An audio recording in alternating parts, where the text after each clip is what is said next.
Hello and welcome to the Key Action 1 Adult Education Application Support webinar for the 2020 call. Presenting today is myself, Daniel King, and my colleague Olivia Nola, and we'll just be going through some of the details on how to apply it and then doing a run through of the application form itself.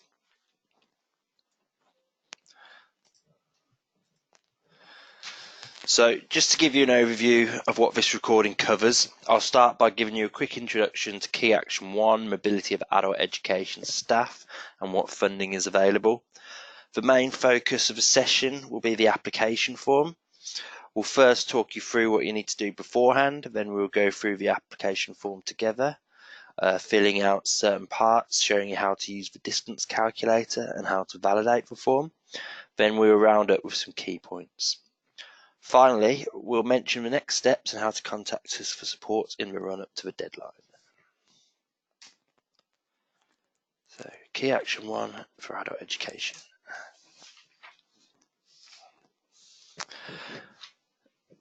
Key Action 1, learning mobilities of individuals, is all about providing opportunities for individuals to improve their skills, enhance their employability, and gain cultural awareness through transnational mobility. The projects funded under KA1 Adult Education enable organisations to offer structured work experience, job shadowing, training and teaching opportunities to professionals involved in or teaching non-vocational adult education. Please note that for staff teaching primary school children, for example, you would not be eligible to apply under KA1 Adult Education, and your application should be placed under KA1 schools. If you're unsure whether your target group fits within the adult education spectrum, please contact the UK National Agency for further support. The aim of KA1 adult education projects is to provide adult education staff with an opportunity for professional development, which will also increase their organisation's adult education provision. This funding also offers an opportunity for staff to gain competencies in addressing the needs of adult learners with disadvantaged backgrounds. Given the current context concerning young migrants, refugees and asylum seekers, the Commission welcomes projects that train organisations in such areas as training refugee adult learners, intercultural classrooms, teaching adult learners in their second language, and classroom tolerance and diversity. KA1 Adult Education staff is managed by the UK National Agency team at Chorus UK. The team promotes the call for proposals, selects successful projects and monitors them throughout their life cycle.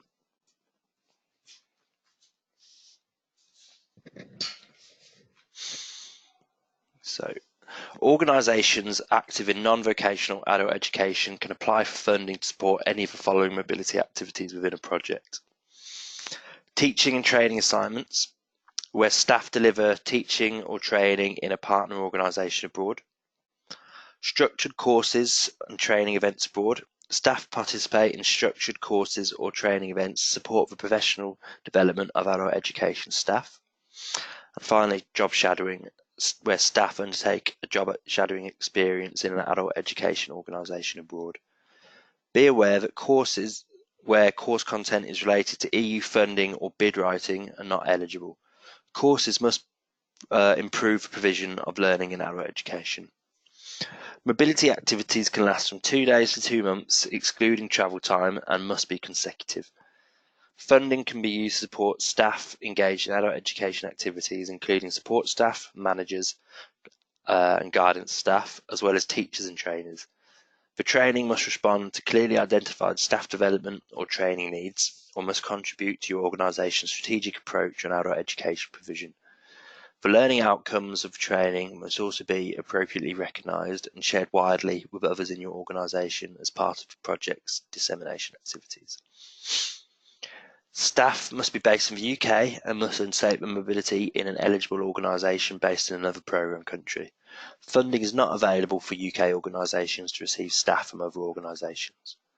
To receive staff from another programme country, the organisation sending the participants must apply to the national agency in their own country.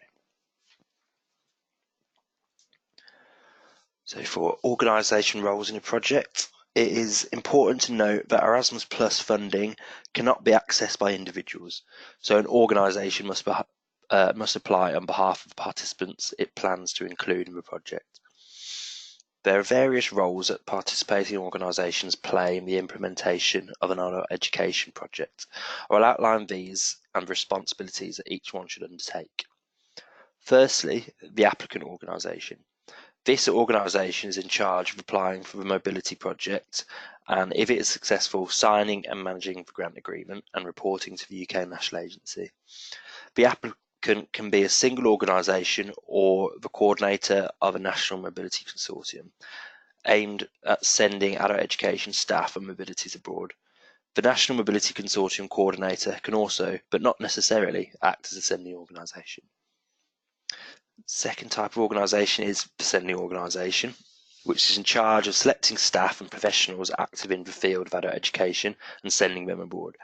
The sending organisation is either the applicant organisation or a partner in a National Mobility Consortium. All sending organisations within an adult education project submitted for UKNA must be legal entities within the UK. And finally, receiving organisations.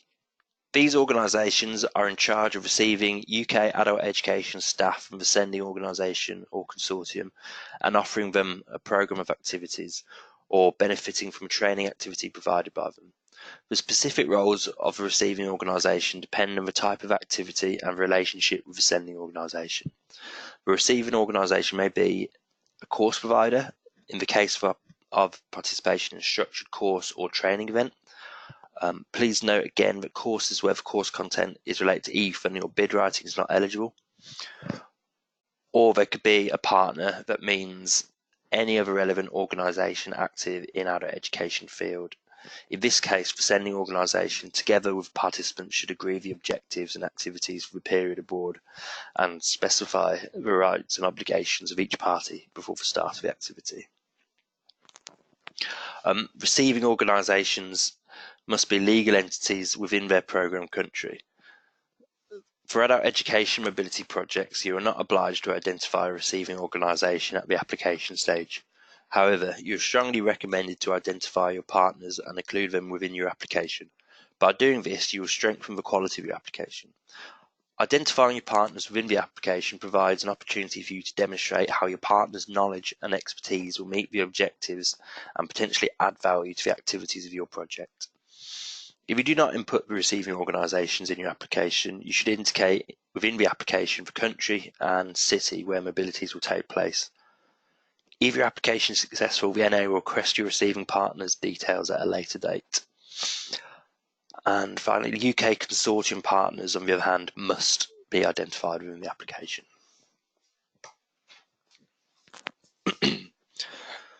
So moving on to the Erasmus Plus objectives and features. It is important for you to link your project to the overarching European priorities and show the added value of carrying out your project on European level. When doing so, it is important to keep the general objective of the Erasmus Plus programme in mind, as well as the important features of the programme. The general objectives of Erasmus Plus is to contribute to a number of policies, which are those you can see in this slide. So these objectives are a direct quote of the objectives of Erasmus Plus, and they are the Europe 2020 strategy, including the headline education target, the strategic framework for European cooperation, education and training, also known as ET 2020, the sustainable development of partner countries in the field of higher education, the renewed framework for European cooperation in the youth field, the objective of developing the European dimension in sport, in particular grassroots sport, in line with the EU Work Plan for Sport, and the promotion of European values in accordance with Article 2 of the Treaty on the European Union, which includes human dignity, freedom, democracy and equality. The important features of Erasmus Plus are detailed in Part A of the programme guide and include recognition of skills and multilingualism. Please look through them carefully in your own time. Please also have a look at the specific objectives for the field of adult education and training from page 29 to page 32 of the programme guide.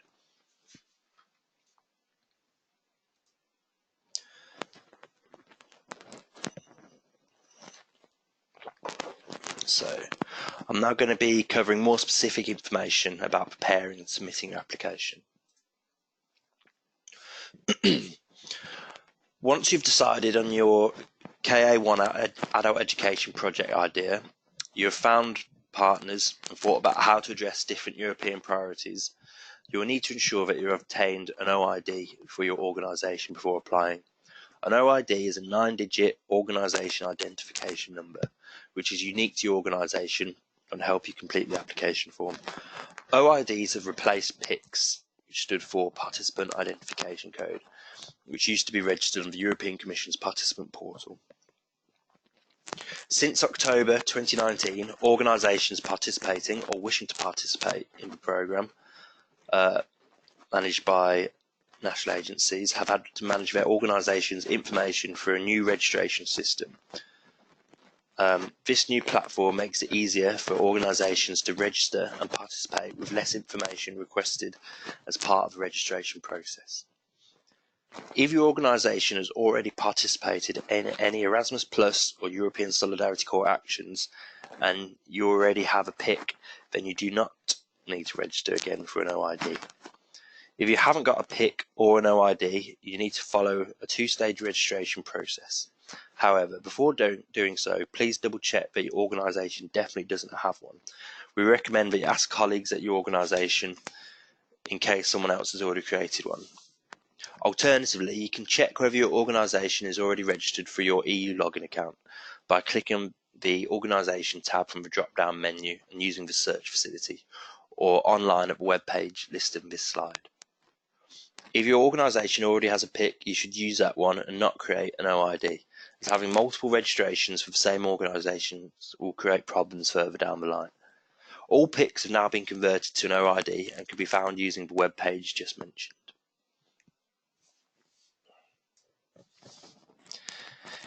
If you do need to create an OID, these are the 2 steps that you need to follow. First, you will need to register on EU login. This platform of the European Commission was formerly known as ECAS.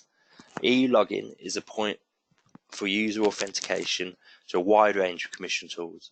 The registration process is really simple, and you can download a guide off our website, which will talk you through how to do this. The guide can be downloaded from the Before You Apply section of the UK website. You will then need to obtain an OID through the organisation platform. The organisation platform is the single entry point for the electronic administration of E+ and European Solidarity Corps projects, as well as projects funded under other EU programmes. After starting the registration process, you'll be prompted to provide information about your organisation, as well as upload documents related to your organisation. These documents need to prove the legal status and financial capacity of your organisation, and it is essential that the information of these documents matches the information you've input on the platform. If you are creating an OID, make sure you register on the correct platform. The link provided in the previous slide and on our website is for the Erasmus Plus and European Solidarity Corps organisation platform, which is the correct one for E+ projects. If you were simply to search on the internet, you might come across other platforms such as the Research Participant Portal, which is not the correct one for Erasmus Plus. Please be aware that all of your UK partners also need to have obtained an OID and have uploaded all of the necessary supporting documents for the organisation platform before you can submit your application. This is also recommended for your partners abroad. This is because the details of all participating organisations will be pulled into the application form from the organisation platform and cannot be completed manually. We'll see how this actually works in a bit when we go through the application form. Finally, if you want to apply as the coordinator of a national mobility consortium, you'll also need to download the partner mandate templates from our website and have each of your partners, UK partners, complete one. Each partner mandate must be signed by both parties. Please make sure that all information such as the name of the organisation, the address, the legal representative on the partner mandate is identical to the information in the application form. If there are inconsistencies, partner mandates will not be accepted by the UKNA. For further guidance in registering your organisation, please visit the Before You Apply section of our website.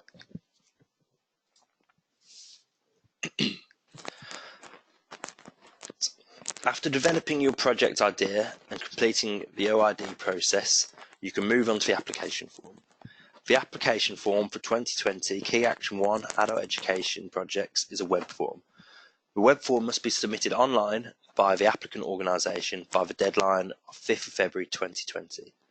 Please keep in mind that this is an 11 AM UK time deadline, as the overall application is 12 PM Brussels time, and obviously we are 1 hour behind.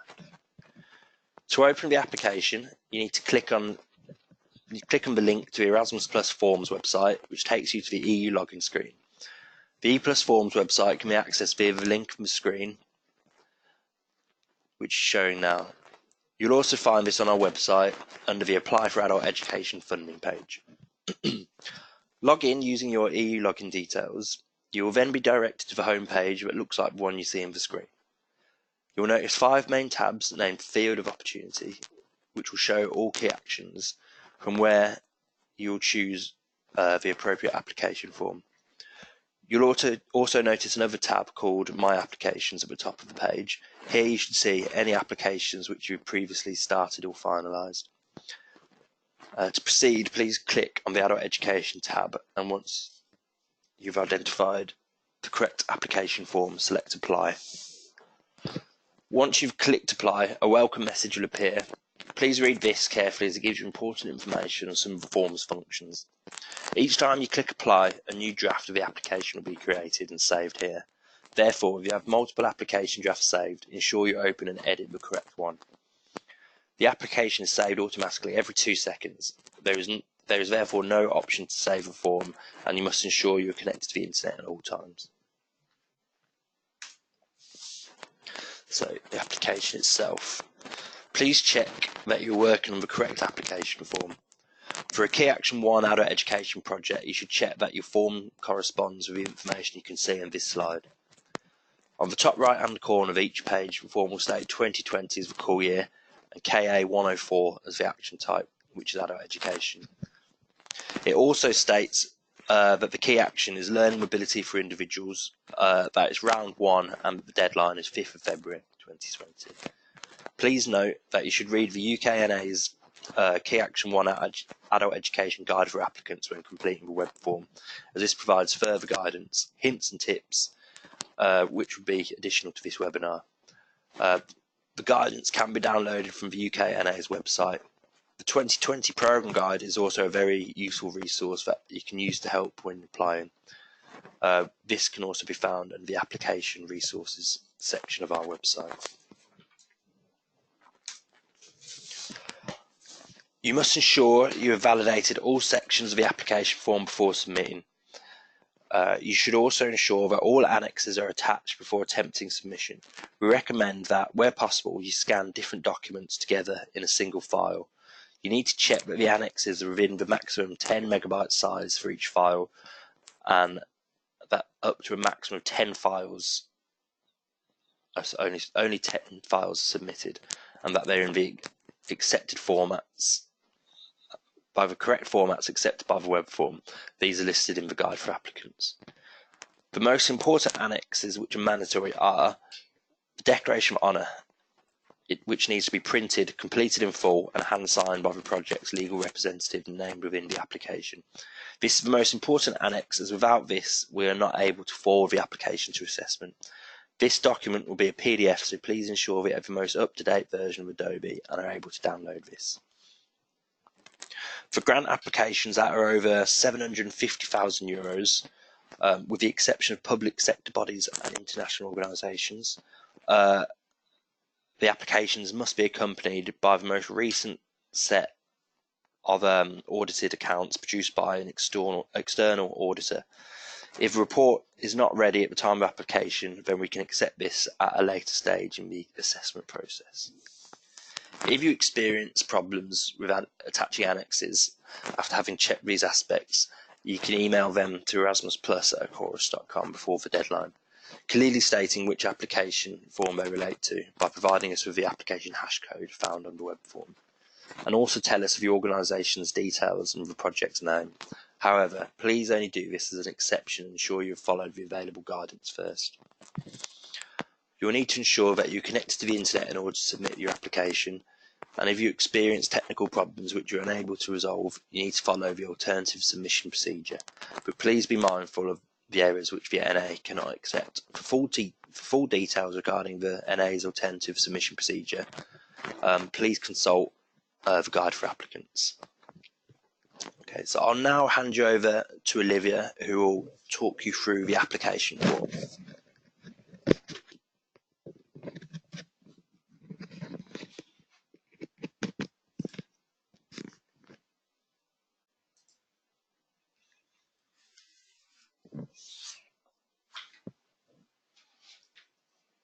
Right, so here is the application form.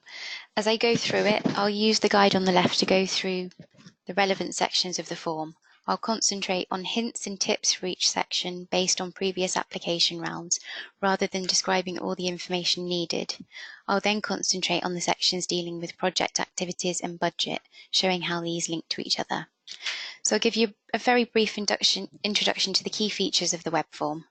Each section of the application form is displayed on the menu on the left-hand side. Once all mandatory fields in a given section have been completed correctly, the section will be marked with a green tick icon.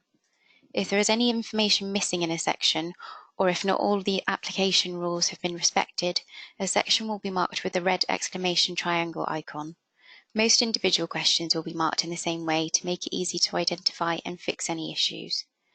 Pre-filled sections of the form, such as the project end date, are in grey and cannot be amended in the web form. Cells that don't have red next to them should be completed where possible and applicable, such as the project acronym. Mandatory sections of the form are in red. You must complete these sections to be able to submit the web form.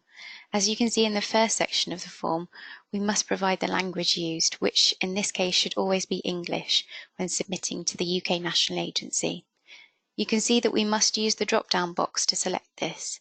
The drop-down feature can be found throughout the form and in some cases appears when you click on the red or green cell.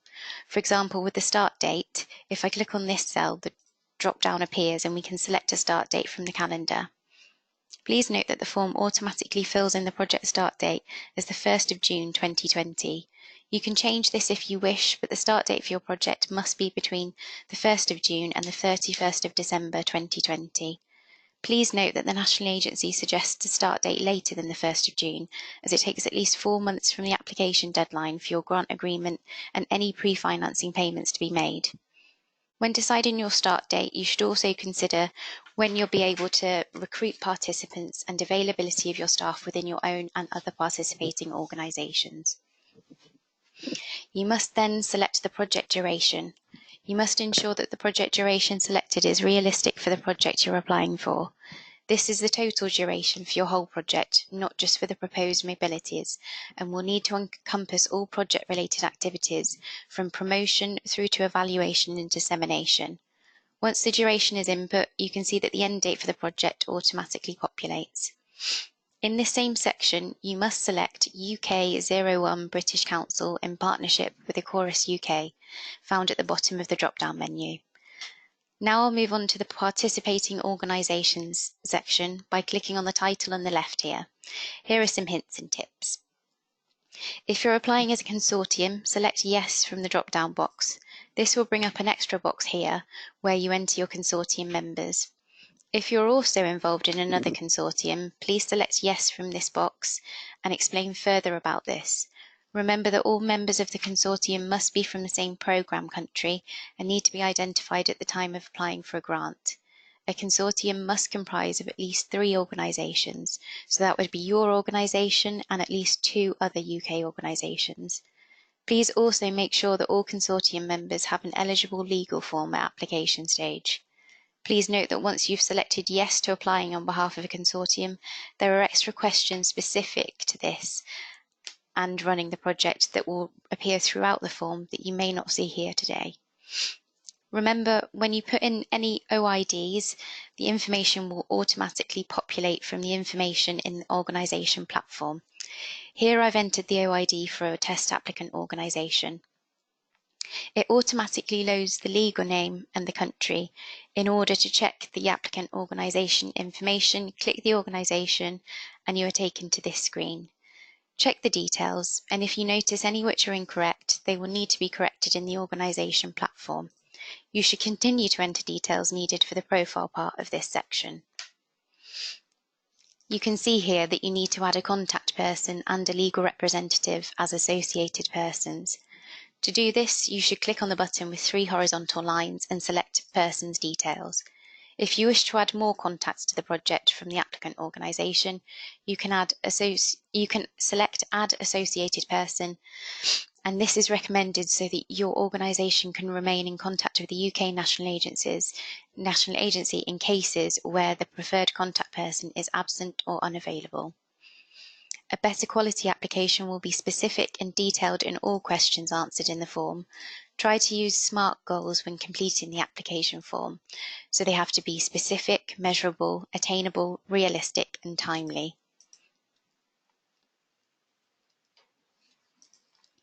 I'm just entering some information so it populates the application and looks a bit neater for you at a later stage.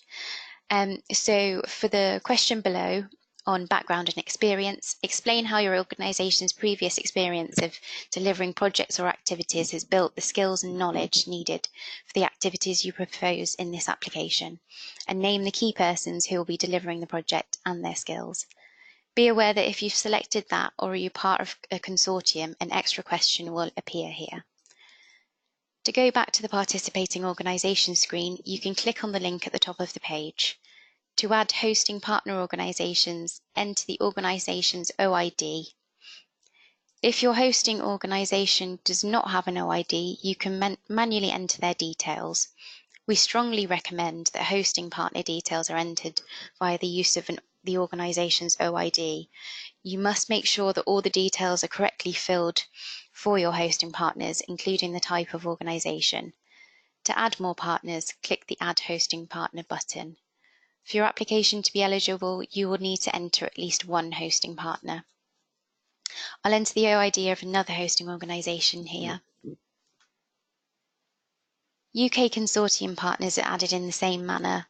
However, the option to add their details will only be visible if yes has been selected to the question, are you applying on behalf of a mobility consortium, as mentioned previously.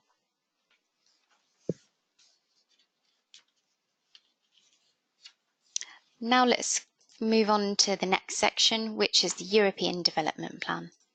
Before we go into detail on this, you'll see that at the bottom of any box that requires you to explain something, there is a count that shows how many characters are written in the box, and then the character limit. For example, here we can see that we've used 4 characters out of the available 5,000. For those who have applied before, please be mindful that word counts may have changed since you last applied. The purpose of the European Development Plan is to ensure that the planned mobility activities are relevant both to the needs of the individual participants and of your organisation as a whole.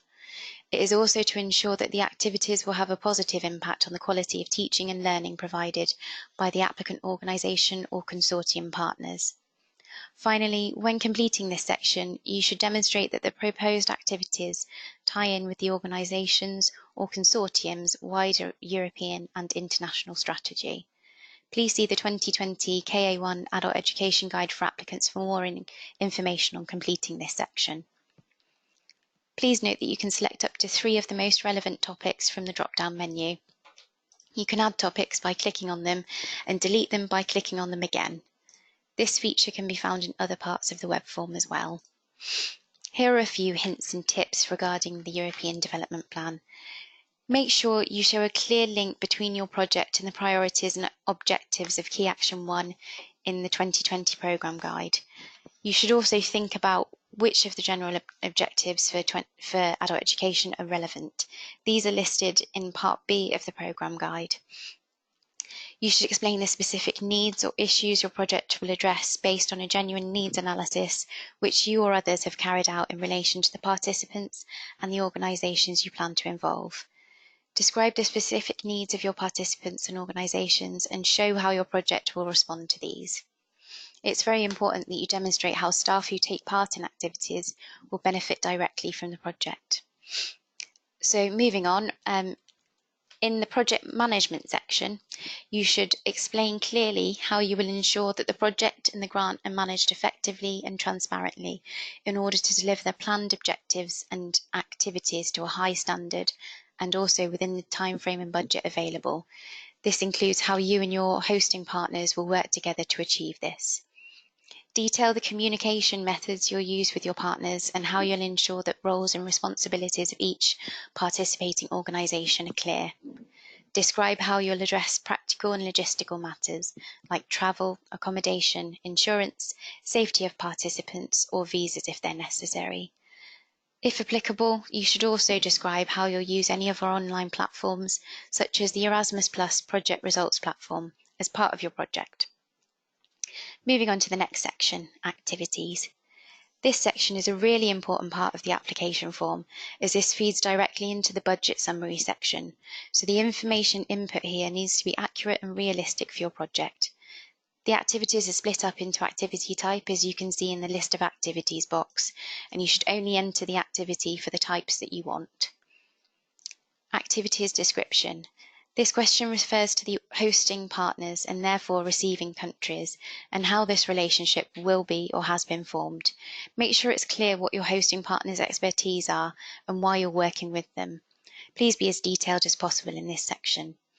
Moving on to the list of activities. The activities that are listed here are job shadowing, which is the activity that provides an opportunity for adult education staff to spend a period abroad in any relevant organisation active in the field of adult education. There's also structured training courses or events. These are activities that support the professional development of adult education staff. And there are teaching and training assignments abroad, which are activities that allow staff of adult education organisations to teach or provide training at partner organisation abroad. This table will update as activities are added. I'll now demonstrate how this works. I'm going to click on Job Shadowing activity type. Here you first need to fill in how many participants under this activity require a grant and how many do not. Next, we'll move on to individual support. In order to find out which group your countries come under, you can hover over question marks next to the groups. It's important that you select the correct group, since they each have different daily grants. I'm searching for France, which comes under Group 2. Enter the number of participants necessary. If participants under the same activity type are going to multiple receiving countries, all of them can be recorded on the same table. You need to fill in the average amount of days per participant. Remember, for adult education mobility, it needs to be between 2 and 62 days, including travel. Please note that you can request additional individual support for up to 1 travel day before and after the activity, which is 2 travel days in total. Your estimated grant for individual support will appear on the bottom right of this table. We can now move on to travel. In order to fill this section out, you'll need to use the Commission's online distance calculator. A link to this is provided in the guide for applicants. The distance is from cities and towns, so choose the nearest one to your head office and the head office of your host partner. The distance that comes up corresponds with a band, which you'll need to use to input next to the number of persons. This will then automatically populate the corresponding travel unit cost in the budget section. Travel is a contribution towards the return journey costs. Please ensure that you enter the right band, as this will be checked during assessment, and if incorrect, it could affect the quality of the application. So in this case, we'll open the distance calculator and input the relevant cities. This shows us that the distance is 805.48 kilometres between our start and end point. The distance calculator works by you inputting the town or city that will be the point of departure and arrival for the mobility. Our test organisation is based in Birmingham, as you can see, and the receiving organisation, L'Église au Bois, France, our arrival point. Once both cities have been selected, it provides the distance in kilometres, and it is this number which dictates which distance band you need to select. Please note, if you do not wish to claim any costs for travel, you can leave this section with zeros. If you do input less persons than you've earlier on in the form, a yellow warning will appear to ensure that this is intentional. Therefore, please take care when filling out this section of the form. I'll now switch back to the application form to put this information from the distance calculator in. Next to the 500 to 1,999 kilometre band, I'm going to put 20 participants. Again, the estimated grant total will appear in the bottom right corner of the table. Underneath this table is the option to request exceptional costs for expensive travel.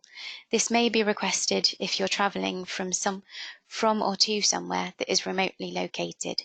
A justification must be provided to show that the standard funding given per distance band would not cover at least 70% of the travel costs of participants. Exceptional costs for expensive travel cannot be used in combination with the normal travel grant for the same person. Therefore, you can request either the standard unit cost or the expensive travel cost. Please remember that for expensive travel costs of participants, the EU grant will cover up to 80% of the actual cost. Be careful and note that in the application form you should enter the grant amount requested corresponding to the percentage allowed. So you need to enter maximum 80% of the actual cost you have calculated. For example, here if I wanted €100, I'd put 80. More information on this can be found in the programme guide and the guide for applicants. Right at the bottom of this page there is a budget summary. Please check that this is correct for this activity type before moving on. To go back to the list of activities, you can scroll back up to the top of the page and click List of Activities. This question should cover the activities that you're going to organise, with an estimate of the dates of the different activities will take place. Finally, I want to add some participants to the teaching training assignments abroad. Again, input the amount of participants that are in this activity type. The receiving organisation falls into Group 1.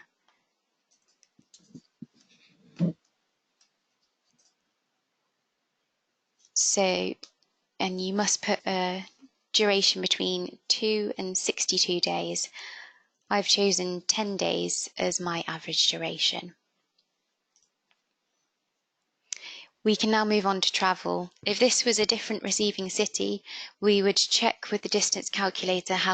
However, for the purpose of this example, we already know that Helsinki falls into the 500 to 1,999 kilometre travel distance band. Check if you need to request any expensive travel cost and check the budget summary.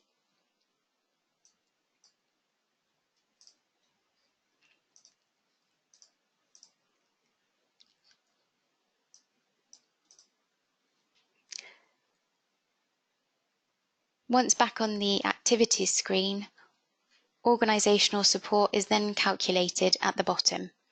Organisational support is used for the organisation, management and implementation of mobilities or main activities. For more information on organisational support rates and how they're worked out, please see the programme guide and guide for applicants. Some general information on activities. Explain how the activities proposed in this application for staff fit with other programmes or activities you deliver. This will help the assessors understand what needs and expertise your organisation has and make it easier to see the potential impact of the project on your organisation. When entering average durations, make sure to look at the total number of days you're requesting to ensure that this is realistic for your organisation to deliver within the project duration you've selected. Now moving on to the participant section. Here are some hints and tips. Be specific here about who your participants will be and how you'll select them. For example, if you're applying for adult education, teaching, training assignments abroad, include information on the training assignment the staff will be undertaking, specifying the subjects and the level of qualification, how the placement will support this learning. How will you select the most relevant staff members? We found this information unclear in unsuccessful applications in previous call years. Explain what recruitment and selection processes you and any partners will undertake. For instance, state how many participants you will involve and how the processes will ensure the most suitable participants are selected whilst ensuring a fair process. You need to carefully detail the training that staff will deliver or receive. Whether your UK organisation is sending or hosting staff, you should demonstrate how the training programme ties in with the needs analysis and your organisation's strategy. We recommend that you annex any specific materials relating to the proposed training to the application form to strengthen your case. Make sure that the placements match participants' training and/or professional development needs as stated in this section. The participating organisations should work closely together to match the selected participants with a suitable placement. If applicable, address how you'll ensure participants are eligible under the rules of Erasmus+. Check the staff section to make sure that the total number of participants input under each activity type are correct. In the staff part, please enter the participants with special needs here. All boxes must have a number input, and this number can be 0. It is important that you input this here so you can request funding under the special costs section. This will be explained further on. The next 2 boxes refer to preparation and monitoring and support of participants during the project. The specific activities mentioned in this section will depend on the objectives and activities of your particular project and the needs of your participants. However, they will include some standard elements such as language and/or cultural preparation for participants, mentoring and support, practical and logistical orientation, any technical or specific training or preparation before particular activities, and agreeing learning needs and objectives with participants. Under the preparation question, you'll need to describe the pedagogical, cultural and linguistic preparation that staff will receive to ensure that they'll be ready to live and work in a different environment and country. You'll need to identify whether it is the same for all participants. Be sure to explain how and when this preparation will take place and who it will involve. Address how you plan to handle risks or difficulties. For example, what processes will you use to handle conflict resolution within the partnership and to prevent selected participants dropping out of mobilities. Under the monitoring support question, you need to explain what monitoring activities will take place to support your participants and who will carry these out and evaluate the participants' progress. Examples could be participant logbooks and regular Skype catch-ups between a staff member and their line manager back in the UK. For learning outcomes, detail what is expected to be a result of the project in terms of learning outcomes. They must also be clearly linked to the aims of your project and relevant to the needs of your participants. This means that they must be agreed with both the staff of the sending and receiving organisations. At the bottom of this page, there is a part concerning the validation of learning outcomes of participants. Participants' training and the skills acquired during the placement should be recognised, and you should consider involving European partners in the validation process. You'll need to detail within the application which European and/or national instruments or certificates will be used to validate the competences acquired by participants. You can select the certifications with the drop-down menu. We can now continue on to special costs. Firstly, this section allows you to request any special needs support, that is, any costs that your organisation or any partners will incur in relation to participants whose physical, mental or health-related situation is such that their participation in the project would not be possible without extra financial support.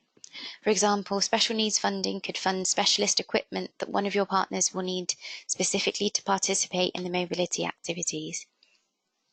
Special needs support is calculated on an actual cost basis and will be assessed case by case. Therefore, it is important that you make it clear in the description and justification box what items you need and the cost breakdown. You should also detail the inclusion of special needs participants in the main narrative of the application. Please note the number of participants with special needs should be identified in the participants section first to allow costs to be added here. Secondly, exceptional costs are to be budgeted as actual costs, and you need to clearly state in the description and justification box why you need these items and the cost breakdown. Under KA1 Adult Education, you can request exceptional cost funding for 2 areas: additional costs to support the participation of those with fewer opportunities, and costs connected to providing a financial guarantee if the UK National Agency asks for it. Please note that only a certain percentage of the exceptional costs you are budgeting for will be covered by EU funding. For instance, the EU grant will only cover 75% of the actual cost of financial guarantees. More information on this is provided in the programme guide and in the guide for applicants. Next, you can move on to follow-up. Here are some hints and tips. Be as specific as possible about the impact of the project in addressing the needs and objectives you've identified earlier in the application. The UK National Agency have created a model to help you think about impact, which is called Impact Plus. The link to this is provided in the guide for applicants. You need to describe the expected impacts on individual participants, the participating organisations, the target groups they work with, and any other relevant stakeholders. Do not forget to specify the impact of the project at local, regional, national, European, and international level. Give specific details of the evaluation methods and indicators of achievement you plan to use in order to assess whether and to what extent your project has achieved its objectives and results. You should attach numerical targets to quantitative indicators wherever possible and explain who will be looking after this task. Don't forget your evaluation activities should consider the learning outcomes and how the project has contributed to addressing the overall aims of Key Action 1. You need to show you've carefully planned how you'll make the results of your project known and mention what messages you want to share, what activities you'll undertake to do this, and when. You should be as clear as possible about who you'll target with your dissemination activities. Plan for these activities to take place throughout the project lifetime and not just at the end. Have a look at Annex 2 of the programme guide, which gives practical guidance on the sharing of results. In previous course years, the follow-up section of the application form has been identified as the weakest. The impact and dissemination section of the award criteria is 30 points out of the maximum 100 which can be awarded. Please refer to the guide for applicants for more support on completing this section. Our website also has lots of information and resources to support you with dissemination and impact. Now moving on to the budget summary. Getting the budget right is an important part of the application. It's important that you've carefully considered and justified the budget requested. It's important to be aware that if the project is approved, the applicant organisation will receive the grant and will be responsible for distributing it amongst the partners to ensure the effective delivery of the project. There is no maximum grant amount for a KA1 adult education project. However, you should ensure that the budget requested meets the needs of the activities planned and is realistic. All budget costings are for sending participants, except under the activity Teaching, Training, Assignments Abroad only, where you can claim costs to host a teacher or trainer to provide structured training to staff. There are two funding mechanisms under Key Action 1 Adult Education Mobility. Unit costs are a set amount per participant, which is contribution towards the total cost, and on the other hand, actual costs, which means that you'll receive funding for how much you actually plan to spend. Actual costs are used for the budget heading Exceptional Costs and Special Needs Support and can be fully or partly reimbursed. The budget categories for a KA1 adult education project are travel, individual support, organisational support, course fees, special needs support, exceptional costs, including exceptional costs for expensive travel. As you can see, the information has been pre-filled based on the information we already entered in the activities section. Under travel, individual support and organisational support, the budget is calculated on a unit cost basis. Your request for the funding and travel should reflect the main activities you've detailed in the activities section. Next, you'll need to check the request for individual support. This is a contribution to the subsistence costs of participants during their activity. Costs are calculated on a unit cost basis per participant, depending on the type of activity, the duration, and the country where the activity will take place. If the estimated grant given doesn't look correct, this must be amended back in the activities section. You need to check the request for organisational support.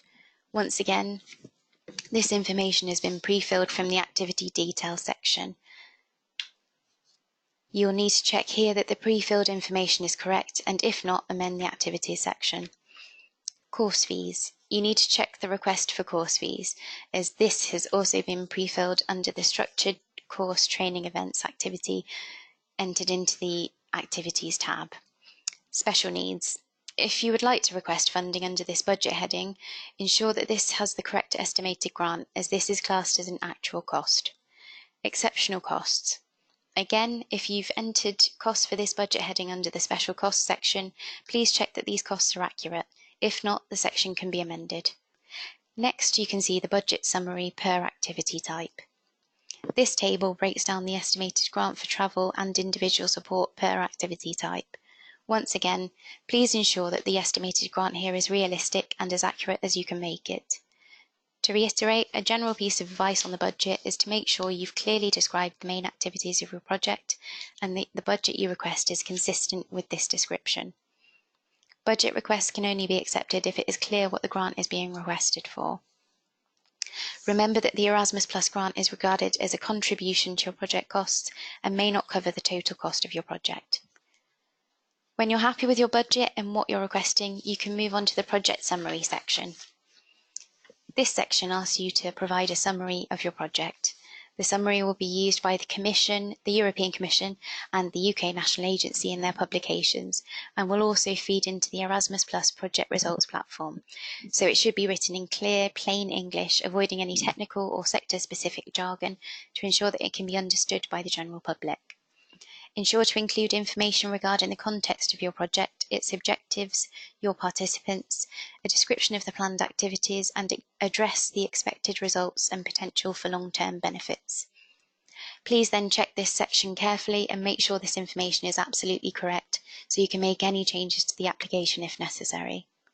Please also use this opportunity to check that all the information on participating organisations is correct, including applicant, hosting and consortium partners. If any changes need to be made, these can be done in the participating organisation section of the application form. Now on to the Annexes section.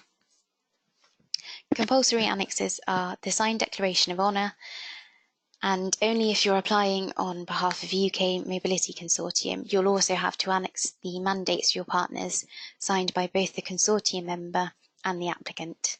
Grant applications over €750,000, with the exception of public sector bodies and international organisations, must be accompanied by the most recent audit report produced by an external auditor. If the report isn't ready at the time of application, we can accept this at a later stage. The Declaration of Honour is the first box on this page. This is your organisation's statement that all information in the application is correct to the best of your knowledge. There's no conflict of interest and you'll take part in dissemination activities if required. It expresses a commitment to the activities you've outlined in the application form.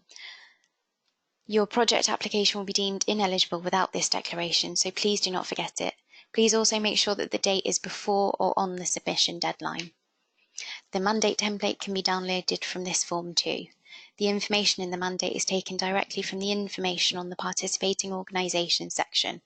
If any information is incorrect, this will need to be amended here or on the organisation platform.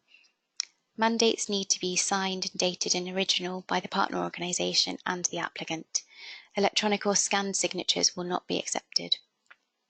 You are also able to attach other relevant annexes, such as a training needs analysis, which would be good supporting information should you plan on hosting a training activity, and a sample work programme, for example. A hint and tip here is to keep it concise. We expect all the information that is key to the quality and content of your project should be included within the main body of the application form. The final section is the checklist. Please make sure that you tick each box. These can be used as a prompt before you submit your application to ensure that your application is eligible. Read this section as carefully as possible to ensure that all information and annexes that are applicable to your project are included in the application form. Also, please remember to read the data protection notice, as this is very important. Once all sections are completed, they will appear green on the left-hand side. This means that the application is ready to submit. There are 4 headings underneath the checklist. The 2 most important are guidelines, which can be very useful when filling out this application form and offer further guidance if you need it. There's also sharing. The European Commission has decided to allow this form to be shared with others if you wish. This can be useful for projects to allow more than one person to contribute to the application. We've now finished with the application run through, so I'll hand back to Dan, who will talk you through the rest of the presentation.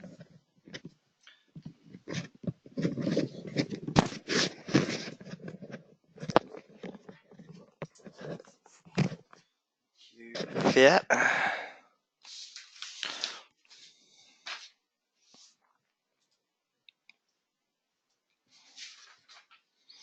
So we're just going to now run through some of the stages that happen after you've completed and submitted your application.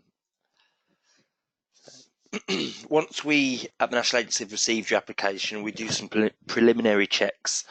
Your application will be subject to eligibility checks, where it would be deemed ineligible and will not go forward to assessment if it does not meet any of the eligibility criteria specified in the programme guide for Key Action 1 adult education projects. The relevant eligibility information can be found on pages 72 and 73 of the guide.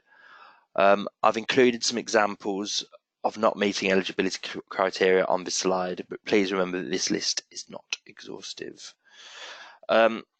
So your application won't be eligible if your planned activities are not eligible under a Key Action 1 adult education project.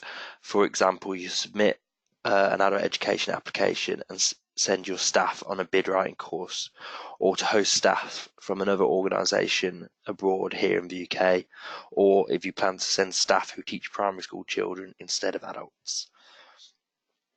Other areas for ineligibility would be if you submit 2 applications as a single UK applicant, as the rules are that you can only submit 1 application as a single organisation, although you can submit another one as lead of a consortium.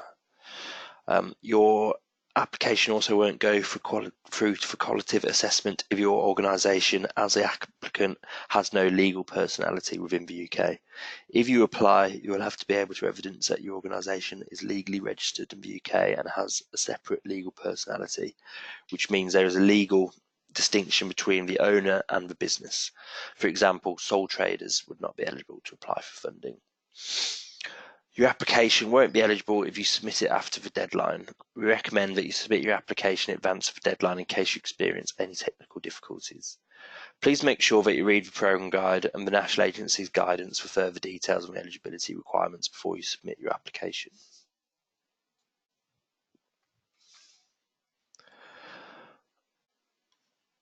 Once the National Agency is happy that the application is eligible, it will be assessed by an external expert against the reward criteria published on page 73 of the programme guide. From this slide, you can see that there are 3 award criteria. An application can score a maximum of 100 points in order for your application to be considered for funding. An application must score a minimum of 60 points in total, and also it must receive at least half of the maximum points for each award criteria. Each criterion has sub-points which you need to pay attention to, so please read more about these in the programme guide and in our guide for applicants. We also recommend that you look at the 2019, which is the most recently available, guide for Erasmus Plus assessors, as this is a very useful document where you can see more detail about how your application will be considered during its assessment. All of the relevant links to these documents can be found on the Erasmus Plus website. Please note, as part of our assessment process, the UKNA will also check that the requested budget is in line with funding rules set out in Part B of the programme guide on pages 75 to 77. If these rules are not respected, your requested budget may be reduced if your application is successful. Some of the other relevant criteria. During the qualitative assessment process, applications will also be assessed against other relevant areas. Applicants will need to comply with the exclusion criteria, which can be found on pages 251 to 253 of the programme guide. These criteria include situations such as being bankrupt or participating in criminal activities. An applicant will be excluded from participant within the call for proposals or be rejected from the award procedure if it is found to be in one of the situations described within this criteria. The selection criteria also includes operational capacity and financial capacity checks. In terms of operational capacity, applicants need to demonstrate that they have the capacity to successfully deliver an E+ projects and to administer them in accordance with the grant agreement and the programme guide. The assessment of organisational capacity will consider elements such as the roles of staff involved in delivering the planned projects and the past history of the applicant in delivering EU-funded projects. An outcome of this analysis may be that the UKNA may limit the number of live projects an organisation manages at any one time if it doesn't evidence sufficient organisational capacity. In terms of financial capacity, Erasmus Plus projects are co-funded and Erasmus Plus grants may not cover all costs. Projects must be delivered and reported using only a pre-financing payment. Therefore, applicants must have a stable and sufficient sources of funding to complete the project. The UKNA doesn't complete a financial capacity check in public bodies and international organisations, or where the grant does not exceed €60,000.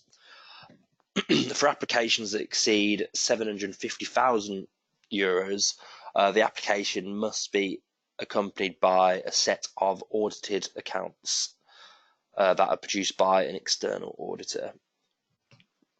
When planning your project, remember that each project financed by the EU is entitled to receive only one grant from the EU to any one beneficiary. In cases where organisations are also receiving funding from other sources to deliver similar activities, it is the responsibility of the applicant to ensure that they remain compliant with the relevant funding rules, including those in relation to double funding, which are detailed in Part C of the programme guide. Finally, where the same or very similar applications submitted by different applicants or consortiums, they will be subject to a specific assessment and may all be rejected if they're found to be duplications. All applications must be unique to the organisations and participants involved in the project. So next stage is the organisation validation. Erasmus Plus national agencies will be validating your organisation and your partner organisations. This is a separate process to the assessment of your application. The fact that your organisation has been validated does not automatically imply a successful outcome for your application. During the validation process, the UKNA will check whether all the information you have put into the organisation platform is complete and correct. We will check whether the required legal and financial forms have been uploaded, as well as any necessary supporting documents. More information about this can be found in Part C of the programme guide, starting on page 249. Your UK consortium partners will also need to be validated by the UKNA. Please therefore ensure that your partners have uploaded all of the necessary documents to the organisation platform. This needs to be done in order to prevent delays to the process. Please note that organisations that are not valid cannot take part in Erasmus Plus projects. If you or your partners cannot provide the correct and fully completed documents during the validation process, there may be significant delays to processing your application, and the NA may even withdraw its offer of funding if your application is successful.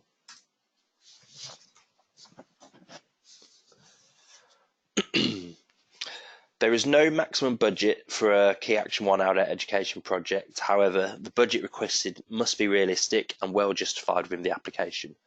Some key points to remember about the budget. There are unit cost contributions and actual cost contributions. With unit costs, the funding is automatically calculated depending on the unit. This can be the number of participants for a certain duration or a set cost per distance travelled. Budget headings using these unit costs are travel, organisational support, individual support and course fees. Funding for actual costs is based on the real costs of the item or service, but only a certain percentage of the cost will be covered.